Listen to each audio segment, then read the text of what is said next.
that every agreement is not contract, but every contract is an agreement. मैं इसके latter part पे focus करती हूं. Every contract is an agreement. ये statement है. इसका मतलब क्या हुआ कि कॉन्ट्रैक्ट कहलाने के लिए आपको एक अग्रीमेंट तो होना ही पड़ेगा. Yes or no? Every contract is an agreement. That means to become a contract, you should first become an agreement. तो अग्रीमेंट तो बन गया. अब कॉन्ट्रैक्ट तक जाने के लिए हमें पता है इसमें हमें कुछ ऐसी चीज ऐड करनी पड़ेगी by which we will be reaching the final destination, that is contract. What should we add?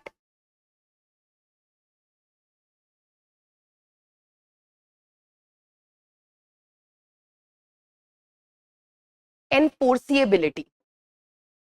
How do we know that agreement plus enforceability amounts to finally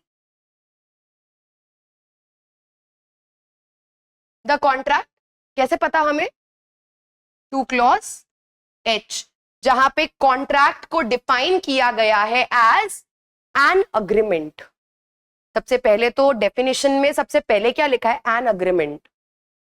मतलब कॉन्ट्रैक्ट होने के लिए एक अग्रीमेंट तो होना जरूरी है. और अग्रीमेंट होने के लिए क्या जरूरी है? Proposal, acceptance, promise, consideration. Yes और नो? एक कॉन्ट्रैक्ट होने के लिए it has to be an agreement first. That is why the statement is every contract is an agreement. So every agreement enforceable by law. That means every agreement which is legally enforceable is contract. What do you mean by enforceable? Enforceable means, अभी मैंने example दिया है आपको, उसी से समझ आ जाएगा. जो मैंने अभी आपको मूवी वाला एग्जाम्पल दिया, मैंने आपको पूछा कि can you sue me for that? You said no. Why? Because even though it is a promise, उसमें कंसीडरेशन भी है. कंसीडरेशन क्या है? मेरी तरफ से अ मूवी, आपकी तरफ से प्रैक्टिसिंग एमसीक्यूज. कंसीडरेशन के लिए मैंने बताया कुछ भी हो सकता है, जरूरी नहीं है मनी होना चाहिए, but it has to be something real. Real mean something in existence. So even this is a consideration कि मेरी तरफ से if I take you out for movie, it is a consideration. If you are in return, you are practicing 70 MCQs and then coming to the class, it is a consideration, but still it is not a contract. वो agreement तो है but वो contract नहीं है. क्यों? Agreement क्यों है? क्योंकि उसमें ऑफर था, एक्सेप्टेंस था, कंसीडरेशन था, तो वो अग्रीमेंट तो बन गया, बट कॉन्ट्रैक्ट नहीं है. कॉन्ट्रैक्ट नहीं है क्यों? क्योंकि आपने बोला you can not sue me. That means such an agreement is not legally enforceable, because all the agreements which are legally enforceable, only those agreements are known as contract. और legally enforceable का mean कि you can sue for that breach. breach ही किया ना आप आए class में 70 MCQs करके, आपने बोला मूवी मैम, मैंने मना कर दिया, I refused. That means I committed breach. Yes or no? But उस ब्रीच के लिए आप मुझे as per Indian contract act स्यू नहीं कर सकते. You can not enforce such breach. Why? Because that agreement is not a contract. It is an informal agreement, और ऐसे अग्रीमेंट्स को बोला जाता है social agreements. That means an agreement out of may be out of social relationship without an intention of lawful enforcement. जब मैंने आपको promise किया और जब आपने मुझे प्रॉमिस किया, हमारी कहीं भी इंटेंशन या ये जो नेचर ऑफ हमारे रिलेशनशिप है, इसमें कहीं पे भी there is no intention to create a legal relationship. तो जब तक एक लीगल रिलेशनशिप नहीं होगा, जैसे फॉर एग्जांपल बायर और सेलर,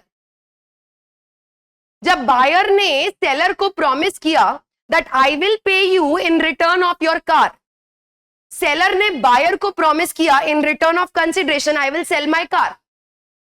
दोनों में से कोई भी ब्रीच करता है कि उसने पैसे तो दे दिए बट उसने कार सेल नहीं करी, कार का पोजेशन नहीं दिया, क्या वो स्यू कर सकते हैं?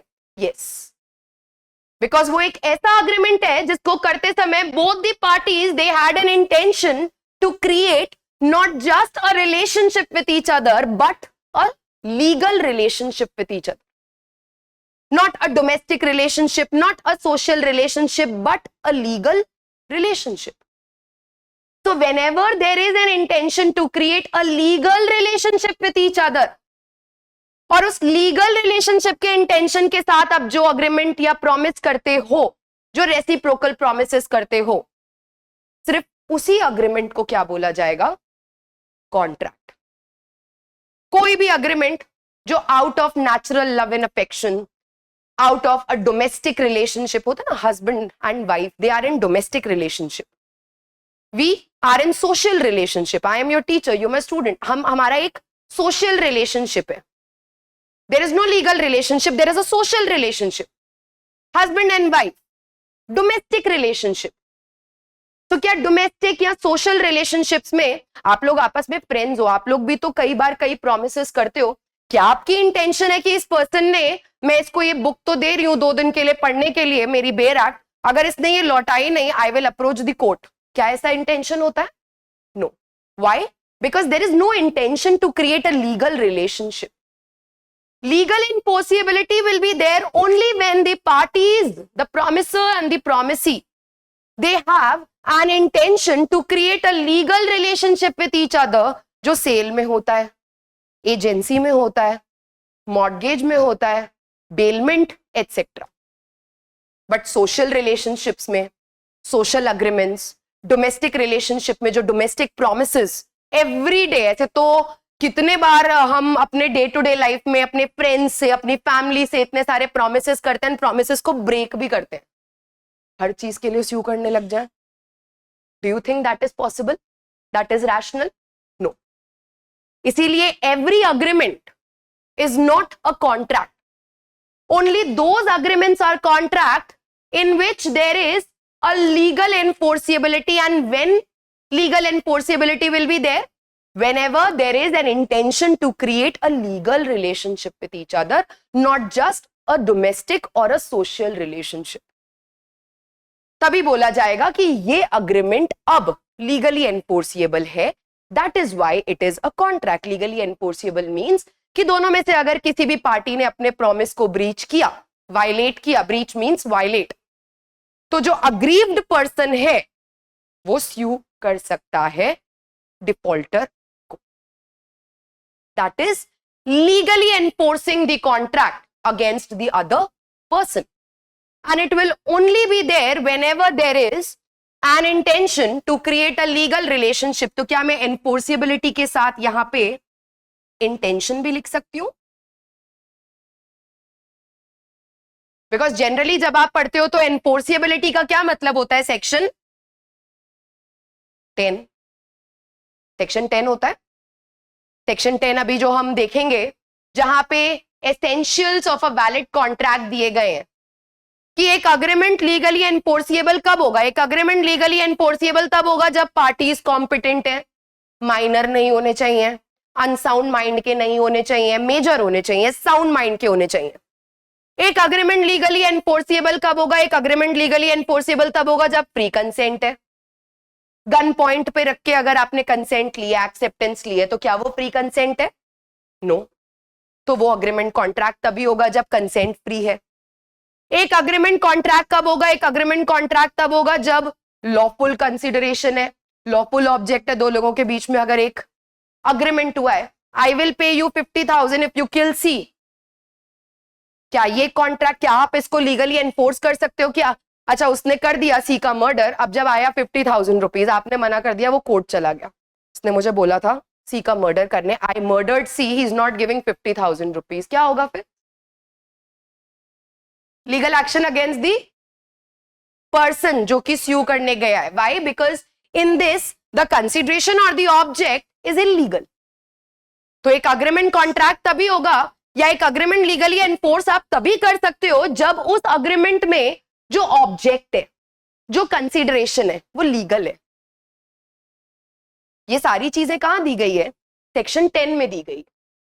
That is why legal enforceability of the contract or legal enforceability of an agreement is given under section 10, but that is not sufficient. Section 10 is not sufficient to result into a contract. उसके साथ intention भी होनी चाहिए. सब कुछ था. Parties competent थी, consent free थी, lawful object था, lawful consideration था, but आपस में दोनों की legal intention ही नहीं थी. एक intention ही नहीं थी to create a legal relationship. तो भले ही सेक्शन 10 के एसेंशियल्स फुलफिल हो रहे हैं, क्या वो कॉन्ट्रैक्ट कहलाएगा? नो. अभी जो मैंने आपको एग्जांपल दिया मूवी वाला, वी आर मेजर्स, हम कॉम्पिटेंट है, आपकी कंसेंट फ्री थी, मैंने आपको फोर्स नहीं किया, फ्री कंसेंट. प्रोमिसेस में, कंसिडरेशंस में कोई इलीगैलिटी नहीं है, lawful consideration, lawful object, but फिर भी ये कॉन्ट्रैक्ट नहीं है. सिर्फ सेक्शन 10 के अकॉर्डिंग अगर जाएं, सेक्शन 10 देखो, सिर्फ अगर हम सेक्शन 10 के अकॉर्डिंग जाएं, क्या लिखा है? What agreements are contracts. So section 10 के अकॉर्डिंग अगर सिर्फ जाएं तो फिर तो ये भी कॉन्ट्रैक्ट होना चाहिए था, बिकॉज हम सब मेजर्स हैं, कंसेंट फ्री है, ऑब्जेक्ट और कंसिडरेशन में कोई इलीगैलिटी नहीं है, और साथ साथ ये जो अग्रीमेंट है ना इन रिस्ट्रेंट ऑफ ट्रेड है, ना इन रिस्ट्रेंट ऑफ मैरिज है, और ना ही इन रिस्ट्रेंट ऑफ लीगल प्रोसीडिंग है, तो वॉइड भी नहीं डिक्लेयर किया है. यहां पे दिया है ना, all agreements are contract if they are made by free consent of the parties competent to contract for lawful consideration with a lawful object and are not hereby means in this act expressly declared to be void. 5 essentials हुए. एक agreement contract कब माना जाएगा? First, when the parties are competent. Second, when the consent is free. Third, when the consideration is lawful. Fourth, when the object is lawful. And last, when such an agreement is not expressly declared as void, like agreement in restraint of trade. वो एक ऐसा agreement नहीं होना चाहिए जिसको इस act के अंदर एक्सप्रेसली वॉइड डिक्लेयर किया गया है. समझ आ रहा है? तो अगर सेक्शन 10 एग्जॉस्टिव होता तो अभी जो हमारा अग्रीमेंट हुआ वो भी कॉन्ट्रैक्ट माना जाता. Consent is free, we are competent, object consideration is lawful, and it is not expressly declared as void, but still it is not a contract. Why? Because enforceability के लिए section 10 is not exhaustive. 2 clause H में contract की definition में जो enforceable by law लिखा गया है, it is always read with section 10 as well as the intention to create a